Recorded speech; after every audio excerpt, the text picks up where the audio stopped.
Thiruvananthapuram Nedumangad Karakulam engineering college ഹാളിൽ മൃതദേഹം കത്തിക്കരിഞ്ഞ നിലയിൽ കണ്ടെത്തി. കോളേജ് ഉടമ മുഹമ്മദ് അബ്ദുൽ അസീസ് താഹയുടേതാണ് മൃതദേഹം എന്ന് സംശയിക്കുന്നുണ്ട്. അജീഷ് ജയകുമാർ വിവരങ്ങൾ നൽകും തിരുവനന്തപുരത്ത് നിന്ന്. അജീഷ്, ഇതിൽ കൂടുതൽ വിവരങ്ങൾ ലഭ്യമായിട്ടുണ്ടോ? ഇത് കോളേജ് ഉടമയുടെ മൃതദേഹം തന്നെയാണോ?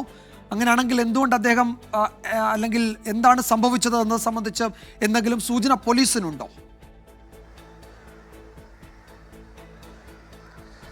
വിജയകുമാർ, ഇന്ന് രാവിലെ ഈ കോളേജ് തുറന്ന സമയത്ത് ജീവനക്കാർ ഈ കോളേജിലേക്ക് എത്തിയ സമയത്താണ് ഇവിടുത്തെ ഈ പണി പൂർത്തിയാകാത്ത ഹാളിനുള്ളിൽ നിന്ന് തീയും പുകയും ഉയർന്നത് കണ്ടത്. അപ്പോൾ അവിടെ ചെന്ന് നോക്കിയപ്പോഴാണ് ഒരു കത്തിക്കരിഞ്ഞ നിലയിൽ ഒരു പുരുഷന്റെ മൃതദേഹം കണ്ടെത്തിയത്. ഉടൻ തന്നെ അവർ പോലീസിന് വിവരം അറിയിക്കുകയായിരുന്നു. പോലീസ് എത്തി നടത്തിയ പരിശോധനയിലാണ് ഈ മൃതദേഹം കിടന്നതിന് സൈഡിലായിട്ട് ഒരു മൊബൈൽ ഫോണും ഒപ്പം തന്നെ ഇതിന് പുറത്തൊരു കാറും ഉണ്ടായിരുന്നു. അങ്ങനെയാണ് ഇത് അന്വേഷിച്ചപ്പോഴാണ് ഇത് കോളേജ് ഉടമ മുഹമ്മദ് അബ്ദുൽ അസീസിൻ്റെ ആണ് എന്ന് മനസ്സിലാക്കുന്നത്.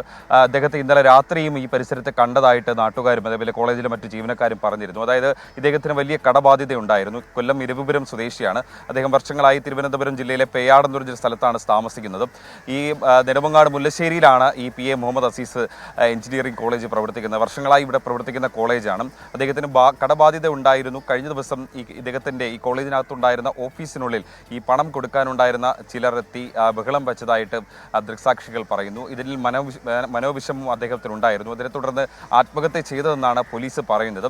ഈ പണി പൂർത്തിയാകത്തെ കെട്ടിടത്തിനുള്ളിൽ ഈ ടയറും മാത്രമല്ല ചില തടിക്കഷ്ണങ്ങളൊക്കെ ഉണ്ടായിരുന്നു, ചവറൊക്കെ ഉണ്ടായിരുന്നു.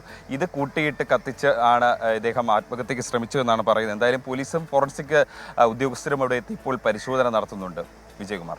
യെസ്, കോളേജ് ഉടമ മുഹമ്മദ് അബ്ദുൽ അസീസ് താഹയുടെ മൃതദേഹമാണെന്ന് സംശയിക്കുന്നു. ആത്മഹത്യയാണ് എന്നാണ് പോലീസ് പ്രാഥമികമായി നൽകുന്ന സൂചന.